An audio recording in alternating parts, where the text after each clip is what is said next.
అయ్యో ఎమ్మెల్యే గారు, ఆ ప్రాంతంలో ఉన్న ప్రజాప్రతినిధి మాట్లాడేదా అంటున్నారు మీరు. ఆయన ఎట్లా మాట్లాడతాడు? ఏ రోజున మాట్లాడింది ఆయన? 10 సంవత్సరాల కాలంలో కనీసం ఒకసారి మైక్ అందుకొని జనాల ఉద్దేశించి స్పీచ్ ఇచ్చిండా? ఆయన గురించి మాట్లాడి వేస్ట్. కానీ గత 10 సంవత్సరాలలో ఎలాంటి అభివృద్ధి కార్యక్రమాలు జరగలేదు కాబట్టి 40 సంవత్సరాల చరిత్రను తిరగరాస్తూ మీ మీద నమ్మకంతో మిమ్మల్ని నమ్మి జనాలు ఓట్లేసిరు. మీరు జనాల్లో ఉన్న ఫేత్ని కాపాడుకోండి. ఇప్పటికైనా ఇంకో విషయం చెప్పాలి. మన సూర్యపల్లి గ్రామం నుంచి మన ఇంద్రియాల గ్రామానికి హై లెవెల్ బ్రిడ్జ్ అది ఎలక్షన్ ముందు వచ్చాడు ఎవరు? పైలశేఖర్ రెడ్డి.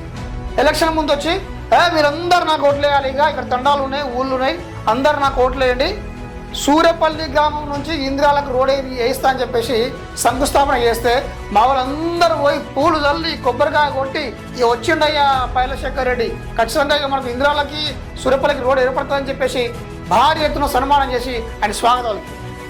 ఏమైందా రోడ్డు?